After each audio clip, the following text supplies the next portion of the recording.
First thing I wanted to talk about was this discussion from the repo guy this week. You know, as the channel grows, and I love having everybody participate. As the channel grows, man, we get some seriously difficult customers on here sometimes. But then we also just get a ton of discussion. And this is plain and simple a property crime. And if it was a crime, as we talked about, and anybody can go back and watch it, you'll see this picture on YouTube. This was a property crime here, but I can't believe how many people were talking about this and forgetting the fact that it's not a life or death situation. And this guy's pulling the gun. This is a security volunteer from a church, and he's pulling the gun on somebody over. It's a repo person repoing a car, and it turns out it's the wrong car. JP Severance, you know, says, do you really think talking to this guy would have stopped him from stealing the car? Because my position was we need to bring out our verbal skills and talk about things. That should be the first thing we do. We don't want to forget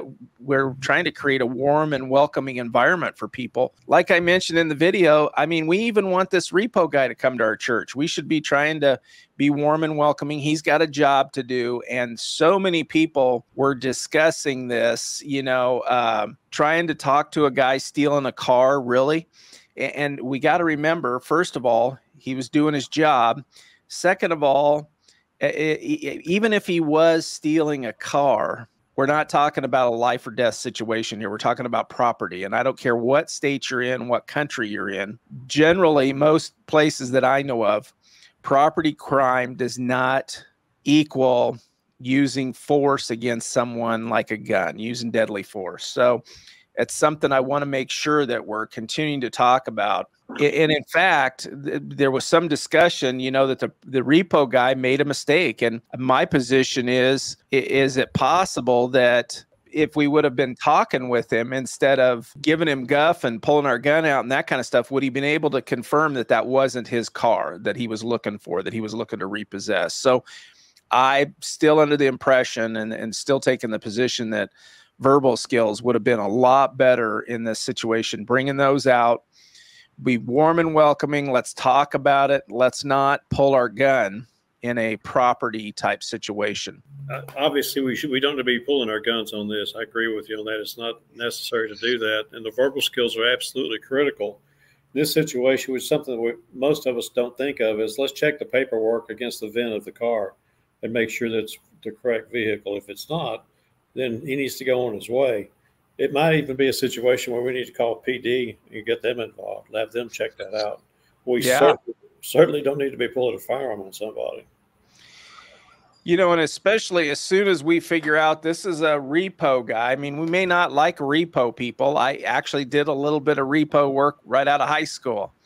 And, you know, and I know we don't like repo folks, but the reality is they're doing a job, and in most states, they have the right to even come on premises open to the public, which is your church parking lot, to repo a car. So, you know, it really, our verbal skills here, warm and welcoming. I don't know why the firearm came out, but it did. And I see these stories, and it shocks me every once in a while. So when this kind of stuff happens. Joe, I think some of us would need to consider about going to security training and learning what we can and can't do as a security officer, because it's what we are.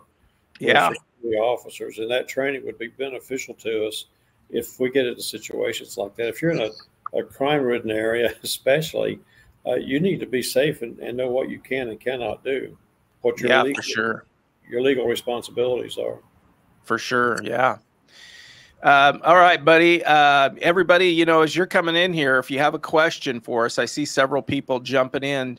Just leave a comment for us, and we will answer your questions. So just say hello to us in the comments. Tell us where you're watching from. And if you have a question or something, let us know, because that's what we're here for, is to talk about some things on our mind, but also answer your questions. And we've got a good range of experience between the two of us to at least give you some decent opinions. So, buddy, what do you got? Let's see. We got another question here. Brian from, let's see, from on YouTube sent us a question. I'm wanting to purchase some radios for our church security team, but my question is, Have you ever noticed any interference with the church sound system when keying up the radio, or vice versa? Any interference with the radio system? What's your experience with that, buddy?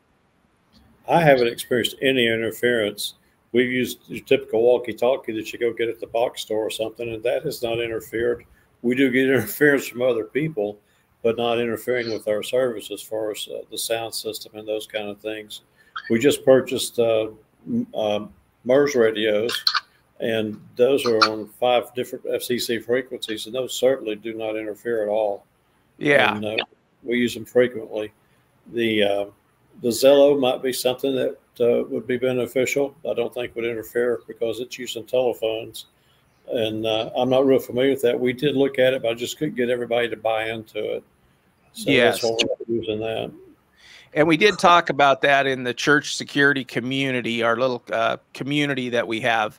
I think Ted in there brought that up, that about the Zello. And we're going to look at that Zello stuff just a little bit more because it sounds like a good option. That's a great thought there. So, and I've never had any issue. We had one time 5-6 years ago, we had this, I think somebody hit their squelch button when they were standing up front, and that caused a little bit of interference. And but that was not interference with the system. That was just an audible sound in the auditorium. So hello, North Carolina, Oklahoma, Kansas. Thanks everybody that's joining us. It's great to have you here this morning. Send us your questions if you have any.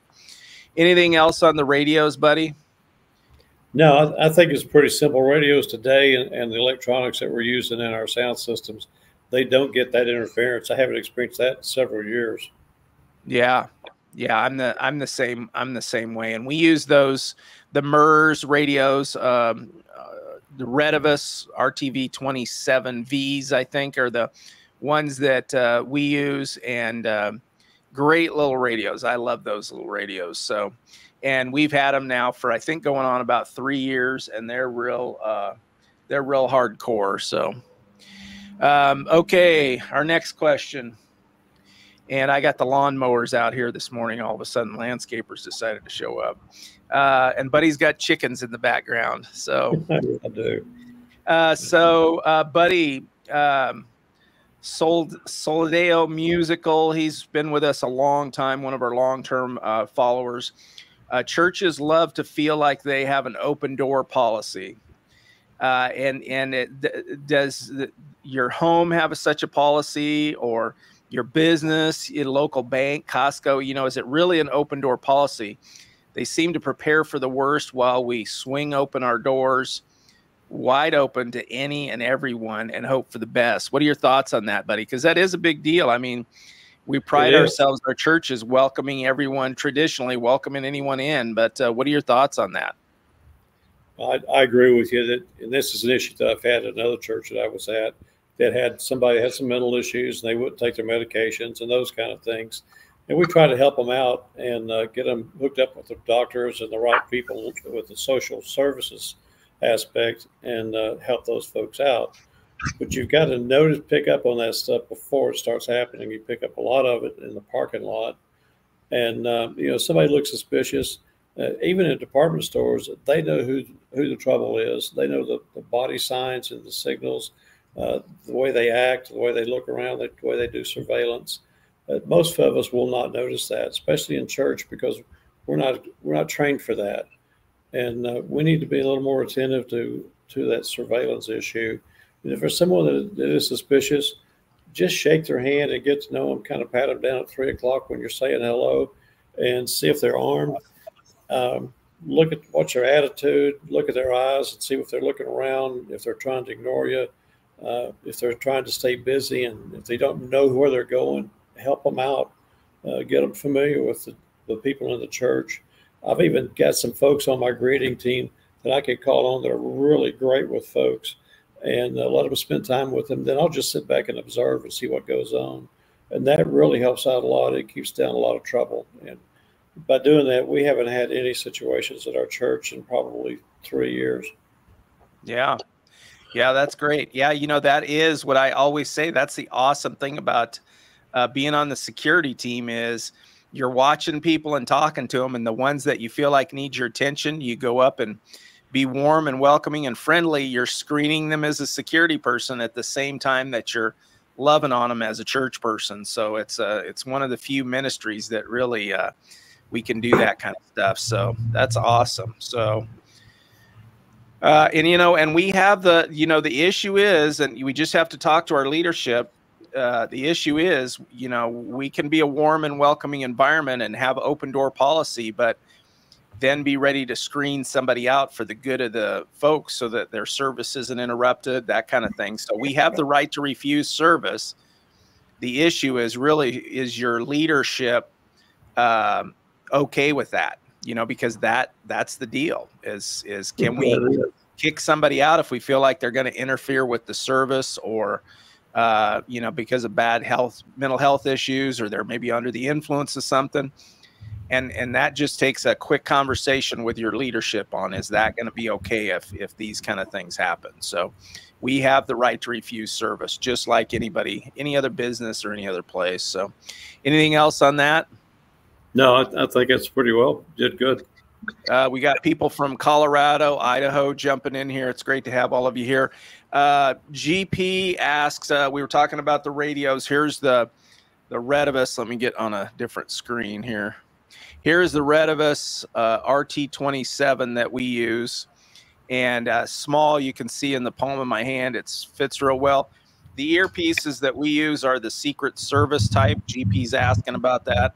So it just plugs into the radio, and then you have your Secret Service setup here where you have your mic. We wear them right here on our front, and then you've got the earpiece. And I know some people don't care for these Secret Service looking earpieces things, but these come with the radio, the Retevis. If you buy the kit, I bought mine on Amazon. I'll put a link in the description. If you scroll down, I'll put a link down there for you to find those. So, and they've been working great for us. So do you use the earpieces, buddy? I do, because I'm a lead person on the team. The problem that I have with that radio, with hearing anyway, is I play bass in the worship band. And when I'm up on stage and we're playing, the music's pretty loud, I can't hear any communication. So I've got some other people that I'm going to have to assign to take over that role while I'm up there playing with the music with the worship team. Gotcha. But that was the only issue that I've ever had with it. The radios have worked fine. We go between buildings. We've got probably 50 to 100 yards that we have to cover between buildings sometimes. And it's worked beautiful. Nice. I haven't had any problems at all. Nice. All right. We've got Rapper in the End Time watching from Toronto, Canada. I did not know you were from Canada. Rapper's been in here in our group or in our YouTube stuff for a long time now. So I did not realize you were from Canada. That's awesome. I'm glad you're watching today. Let's take a look at the next question here we've got, and make sure leave your questions in the comments if you have one, and I'll try to make sure and catch those. So our next question here is from Tennessee Smokey. Concerned that we continue to ramp up our security posture at the churches, we may invite escalation of threats. What is the appropriate church security sweet spot in terms of deterrence of criminal activity? And Tennessee is mentioning that, there's no stronger preventative measure than off-duty uniformed police officer, and that that's true. If you've got the ability to hire someone, then hire an off-duty police officer and have a patrol car parked out in the parking lot. That is great. And even a uniformed security officer, that's great as well. And it starts to infringe on the warm and welcoming, maybe somebody might say, but I think today, kind of like Soledeo mentioned, it's kind of, we kind of have to watch who's coming in, and we kind of have to pay attention to that stuff, but we need preventative measures. Now, I think just having somebody walking around out front, or two people walking around out front, is a good deterrence. If we go back to April of last year, the church school shooting, that person wrote in their log that they didn't go to one place, their little kill manifesto. They didn't go to one place because there was security there. And so they went to a different place. Now, these were schools, but similar observations that just having people out walking around. Now, we can't, I tend to be a smaller church, and so we can't always just have 2 or 3 people walking around out front. So we have one at all times at the front doors, but we'll send 2 or 3 people out there, and we'll visit and walk around a little bit, and then we'll come back in and do some of our other duties. And then those 2 extra people will go back out there after they help with some other stuff and walk around again out front so that we're being seen. And we especially try to do that as people are coming in. So, it's just about trying to work things out to where we're seen and do the best job that we can, but making sure that we have somebody posted at the front door that's being seen. And our folks just have a lanyard flopping around on their regular clothes. But that little white lanyard, that little white name tag is, shows up to people that are looking to see if you have official folks hanging out there. Buddy, how about any other thoughts on that? The other thing that we just started doing was carrying a radio with us when we're out there on patrol so we can communicate back with the person on the camera. That guy on the camera serves as a dispatch, kind of directs people for us. And so the folks that are out there patrolling, both of them have a radio with them so they can communicate back inside, or even if they get separated, they need help, they can communicate. Nice. Hello to Virginia. I see you popping in there, Melvin. Buddy, how about you take the next one from the video shootings at 3 churches and a police station in Russia. So that was quite the ordeal a few weeks ago. What can we do to be prepared for something like that? I mean, that was just multiple people, automatic weapons or semi-auto weapons, and even some Molotov cocktails and stuff. What can we do? What are your thoughts? I go back to the biggest thing we can do is make a presence in the parking lot. It's difficult to fight against automatic weapons, semi-automatic weapons, or the Molotov cocktails. But there's a whole lot more to this story than just that, because this was an incident that was coordinated, and they attacked these places at the same time. And when you do that, what you're trying to do is to put fear into people and get them to back off, make people afraid and unsure, where they can't make good and wise decisions. And so in order to do that and have those coordinated efforts on those fires and those attacks on the churches, they have to do a lot of surveillance. And that surveillance is something that we just do not take advantage of out in the parking lot. We don't see it. A lot of times they could be sitting off property. They could be driving through slowly, different times of service and through the week. Come inside and look around, see where the security cameras are at, how many people are out there in the lobby, how many security people they are. They can spot security people real quick because that's what they're trained to do. And so they're looking for those obstructions that they're going to have. And if we can do anything to mess up their plan, we win. But if we're not being observant about people surveilling our facility, even if it's off campus or if it's on campus, we need to document what we see. And if it's something that's consistent, we need to report that to the authorities. Yeah, that will help trend that stuff down. It's a tragedy to see what all happened, because there were not only attacks with the bombs and the guns, but there were also attacks with knives. And so there's a lot there that can be really dangerous and harmful to the church, especially the leadership.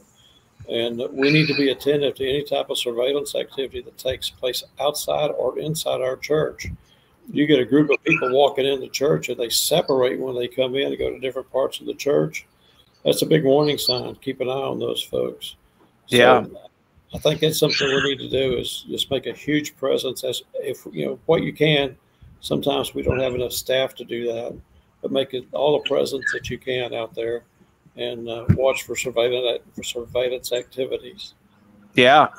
And pull an usher, pull somebody else to go out and stand out front with you for a couple minutes, that kind of thing. So, and if we really narrow it down, I see Tim is asking about group threats.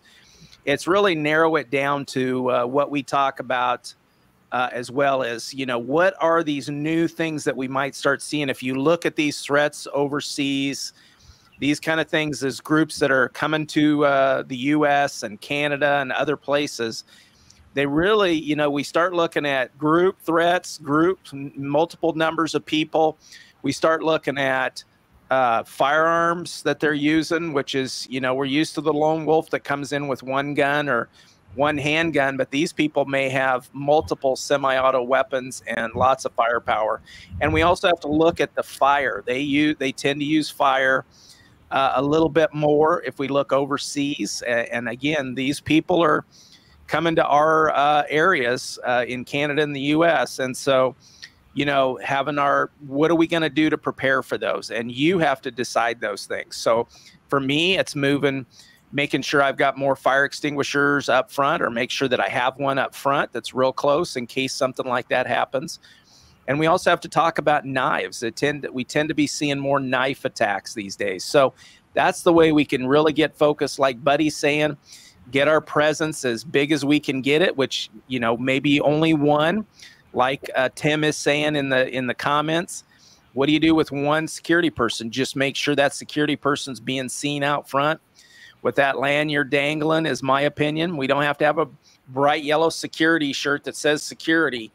That's not necessarily warm and welcoming, but we can have a lanyard flopping. If people are surveilling us, like Buddy's talking about, they're going to see those kind of things. They're paying attention to that kind of stuff, and that's what they're looking for. So, and then start training yourself or your team on these other facts that we see happening. And don't forget, it's not likely to come to your church, but we want to be prepared for these kind of things and be getting our ducks in a row, if so to speak, for these kind of things that they might do. So, Jason, I see your kind of a question in there. What tips?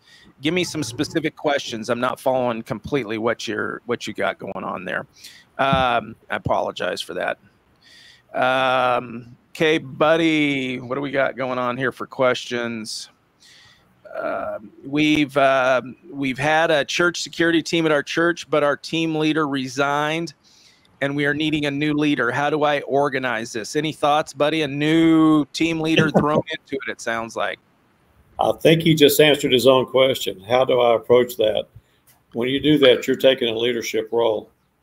And, some of that, you have to have a passion for this. It sounds like you do have a passion. And you might be the key person now. You can learn from a previous leader and pick up on other stuff we see a lot of comments here in our group, folks supporting one another, giving suggestions. And the guys are willing to help out one another and developing teams and what you can look for, the people to look for, and how they go about doing it. Personally, we just kind of let God lead us to people. We've got a good director for our security system and our safety group, our guest services. And he just allows me to go in there and manage and help him out because he's got so much on his plate. But it sounds like you're the man, to be honest with you. Yeah, you just got to go one step at a time, really. We've all been there. And I'm not one to throw. We put together resources for you. We've got a training, a leader leading a church security program. We've got that training. I've got the banner going across on the church security community.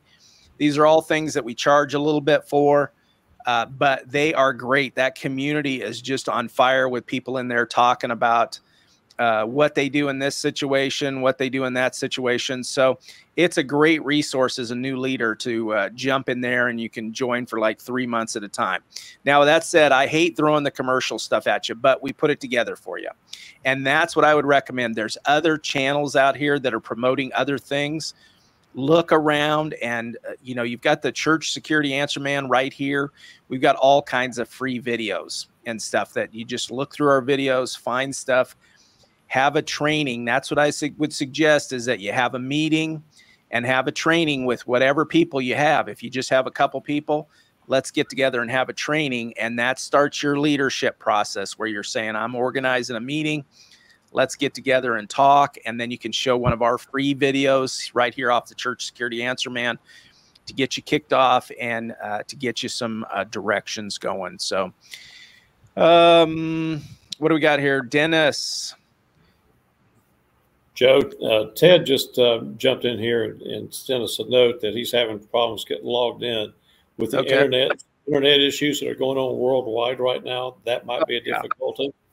So just understand that. And Joe and I we had to hook up a couple of times in order to make connections. So just be aware of that. And it's probably a worldwide situation, not just this system.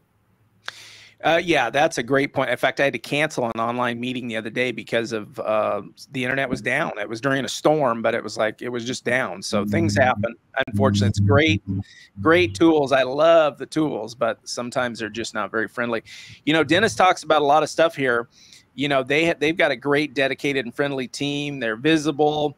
Their communication, and they've got other people involved, you know, as greeters and that kind of stuff, or their team is working as greeters. You know, and don't forget that when we talk about, Buddy talks about watching out in the parking lot and all of those kind of things. Don't forget, you know, we at our church, we train our greeters, we train our ushers, we train everyone in our security principles. And we don't train them in everything. There's a few things that we hold back because some of the stuff might scare them, those kind of things, or, you know, the information's not pertinent. It's what we need to watch for. But we do train them in a lot of things of what to look for and how to communicate with us and how to help us call 911, those kind of things. So all of those people that might be up front or might be milling around that work as volunteers on your different teams, train them. And I try to do a training even with the worship team every so often to try to tell them what they would do if we did have an active violent situation, how to get down, where to hide, where to run, all of those kind of things. So we don't have to make a huge deal out of it, but we can go around and kind of add these people to our base of knowledge and help them get to know what we've got what we've got going on. Next question here. We'll keep moving on. So we're running already a half hour. This is great. Is it ever okay to physically eject someone? For example, they're yelling during the service, a person who will not otherwise leave. And, you know, sometimes you just have to do that. It's a rare occurrence. From my experience and from studies, from statistics, most people, if you ask them to leave, they will comply, especially if you screen them out. You get a couple people standing around them and you screen them out and ask them to leave, they will generally leave. But, you know, we're in a day and age of being rebellious. And so, and it's kind of okay to resist authority these days. And so you might have to grab an arm or those kind of things. You know, is it okay to physically remove them? That's a discussion you have to have. Your leadership should be involved in that. But here's the other thing I always want to mention, because we take on liability when we start grabbing somebody's arm and pulling them, or, you know, knotting them up and tossing them around kind of thing. We're taking on a lot of liability for ourselves in the church. So is it possible that we can just call the police? And I don't know each of your situations in Canada and Kansas and Idaho where you're all watching from, but I can say, is it possible we could wait a couple minutes and wait for the police to show up and let them take care of that situation for us? If not, you folks have to decide at what point are you going to remove somebody and how are you going to remove them? Because it is certainly possible. You have the right to refuse service. They're probably not going to come back again. In fact, if they were interrupting the service, you probably hope they don't come back again. But there's still somebody that we want to reach.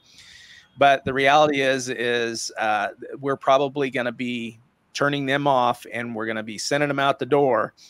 And but we might hurt them in the process, or they might claim they were hurt. So that's the big issue. Any other thoughts on that, buddy?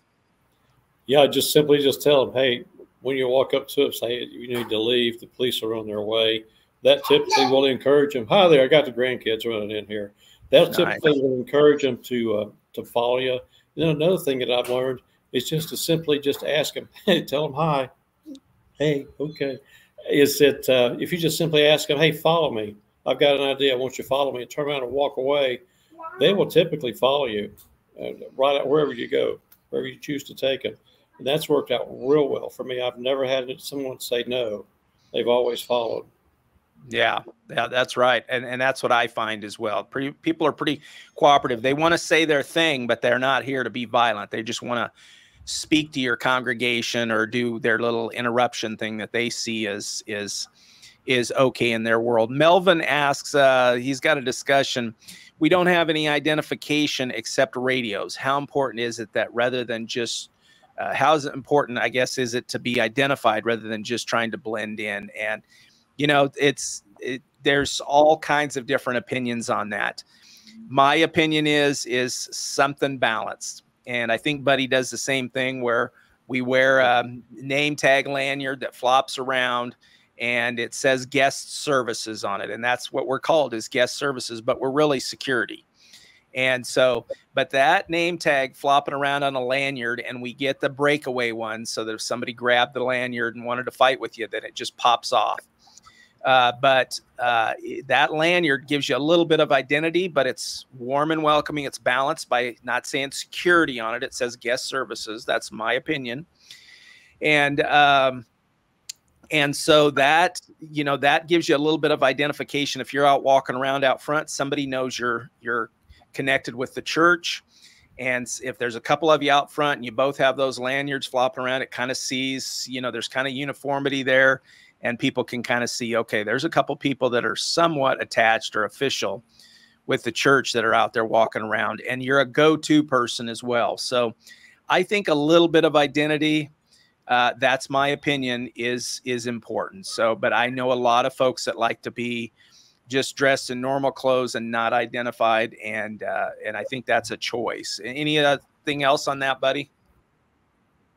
I agree with you 100%. The guest services badges are wonderful because it's a warm and welcoming, but you're also there to do your job, is to keep the people in the property safe. It works out beautiful for us. Even our greeters have the guest services. It goes a motorcycle. Guest services has that. I mean, our greeters wear the guest services badge also. So there's several people using it, not just the security folks. Gotcha. Tim also asked in the chat, I know we are not police, but what's your take on the whole citizens arrest thing? And, you know, the reality is you need to brush up on that but really in my opinion, we're detaining or holding on to folks or asking them to leave. You know, the citizens arrest is there for many of us, and I don't know each of your state's positions or even your cities or locations positions on the citizen arrest concept. But many of us, if we see a crime in progress, then we have the right to detain someone, and that's that citizen's arrest, and hold on to them.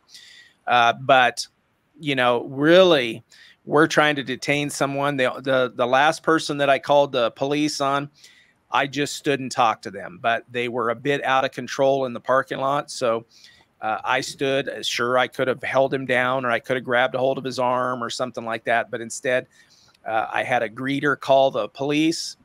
And as the police were arriving, I just stood and tried to calmly talk to him and waited for the police to arrive. So it's generally not something that we have to hold on to them, even if they're going to leave. If they're leaving, that's what we generally want them to do. So we can follow them at a safe distance or whatever it is, but we'd let them go. We want them to go. We don't have to generally detain somebody unless it's for some kind of crime that we really feel like we've got to detain them.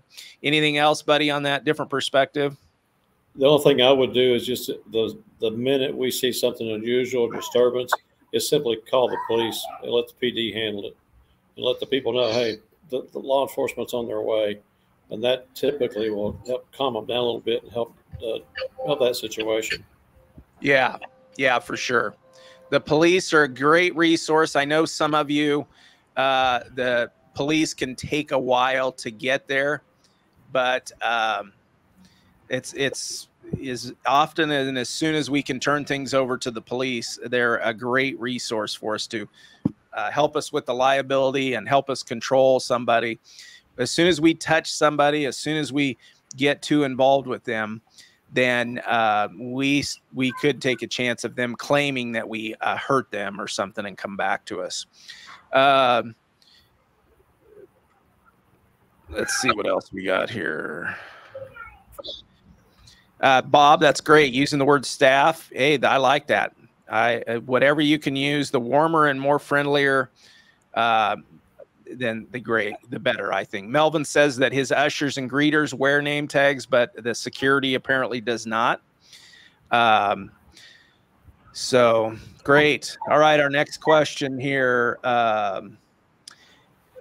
comes back from Tennessee Smokey again. I realize that you're not a lawyer, Joe, but I have a legal question. Are citizens allowed to use non-lethal weapons such as a pepper gel spray to defend themselves? How does this relate to serving as a volunteer on a church security and safety team? And, you know, can we use that stuff? We can certainly use tools to defend ourselves in most regions. And yeah, again, I'm not a lawyer. So my opinion is, though, that most of us can use a gel to defend ourselves. And and that's a great tool. But, you know, we can't forget all the other steps to that. And, you know, we can be sued for anything. But the reality is, you know, you got to have training on that and how to use it. And generally, the adopted principle is that you got to be sprayed with it so that you know the effects in case you're ever asked in court and those kind of things. So, but you can adopt whatever policy you want, but we generally need some kind of training. And then that training needs to come from somebody who has a foundation for that training. They're kind of an expert. And then that training has to be done every so often. So that tends to be why, you know, I tend to shy away from getting a lot of extra tools because of all the training that goes along with them. And it's not just, you know, when I was in law enforcement, it seemed like we were training every month because we had all these tools and we had to train yearly on the tools and you had to get certified and you know, and so it's just like all the time we're doing training on this stuff if we're trying to keep up and manage our liabilities. So I'm all for the gel stuff. And we just talked about some gel here a few months ago with Kurt from ungun.com. And it's a great gel. It doesn't fog the whole church kind of thing. It just pretty much focuses on that person where you sprayed and doesn't have a lot of cast off issues. But we still got to remember the liabilities. So anything else on that, buddy? And that gel that Joe's talking about is Presidia gel. And they also have because when you use something like that, you have to be able to triage whoever you used it on. And they have a product that they can use to triage folks, and it works really quickly. So it's something to look into. And as far as extra tools, I stay away from them also. Just use the verbal skills and just the presence is what has worked best for us. Yeah. Yeah. And, you know, and Bob in the chat, you know, he mentions that, you know, you got to know your state's use of force continuum plus the training. And he's right. You know, there's all kinds of things that go with training. You got to know use of force. You got to know the tool that you're using, how to use it, how not to use it. There's a lot to these extra tools when I'm all about how can we just control and contain this situation, protect our people first.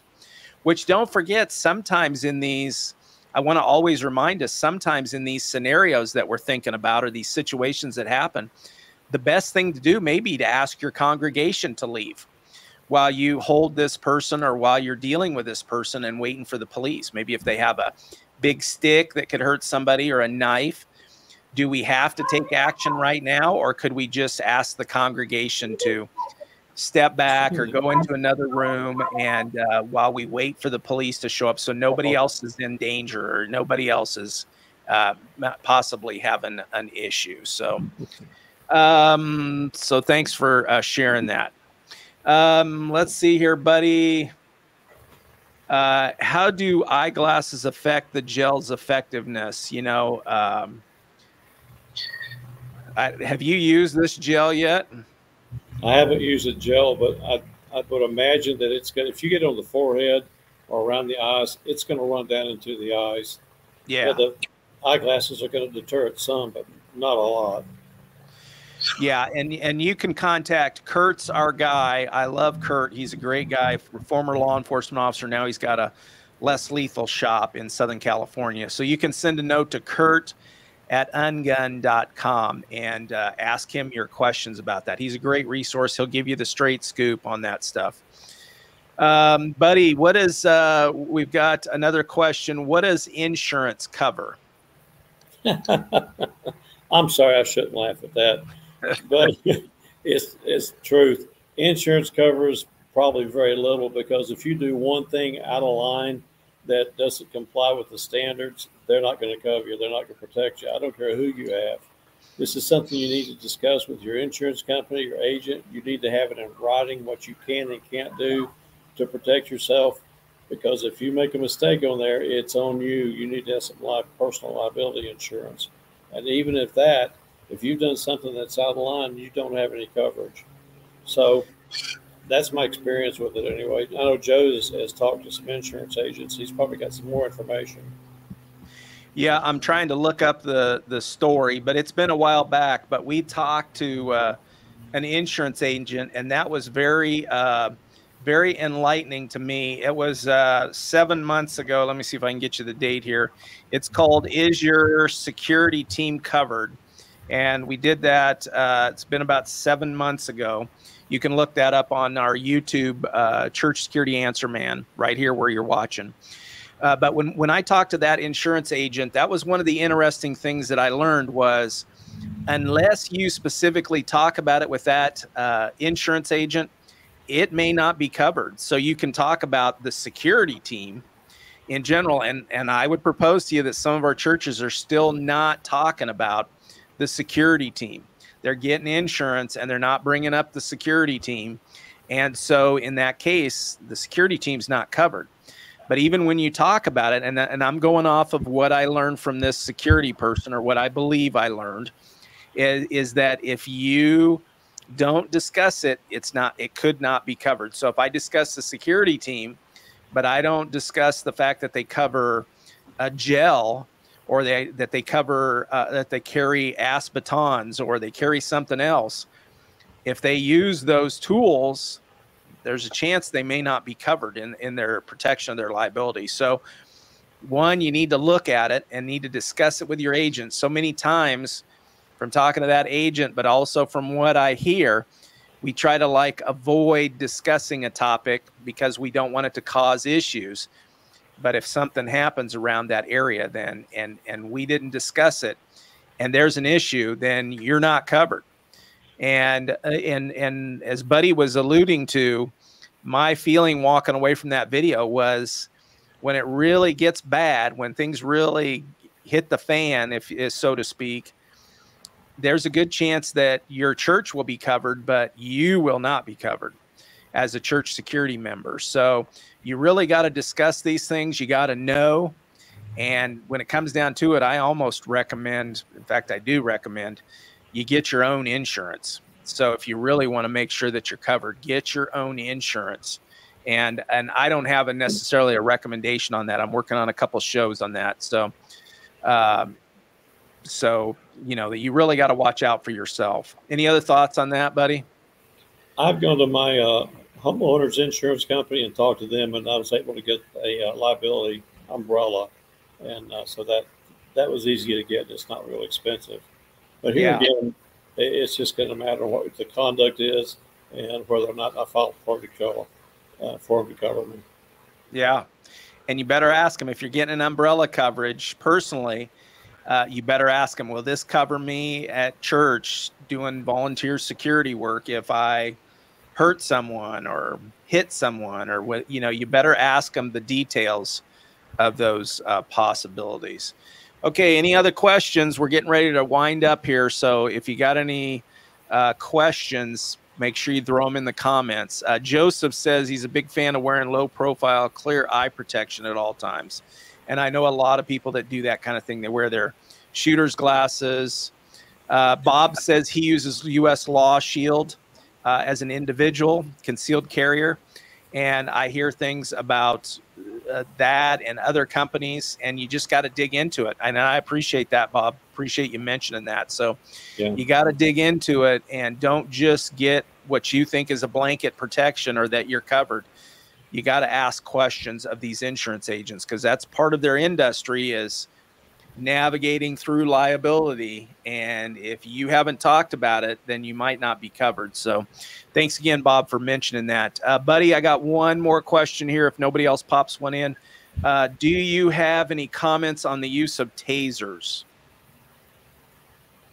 Not a whole lot. But here again, I just don't care to use tasers and any extra weapons or non-lethal type stuff. Um, a taser, typically you're going to be able to pick up the older tasers, less expensive, but they're going to be bigger and bulkier. They're going to be harder to conceal, and you only have one cartridge in them. And so if you pull that cartridge out, replace it, the person you just hit with that taser, yeah, they may be incapacitated for a short bit of time, but they can get back up eventually.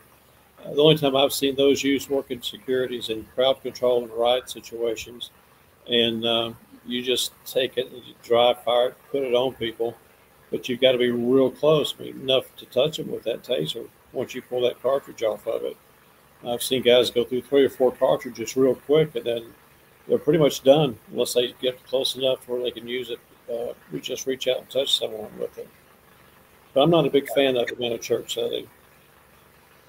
Yeah, and some of this depends on where you're at and that kind of thing. I agree with Buddy. I'm not a big fan of this stuff. I'm not a big fan of it because I'm in a little bit quieter community. We're getting busier. We're having more issues, but I haven't started adding tools, because as soon as I add tools, I got to add all this litany of training, knowing use of force, knowing the tools, recertifications, all of those kind of things to cover our liability. So I just am not a big fan of pulling these things out or having them available to us. But I think the day is coming that more of you may need to do that.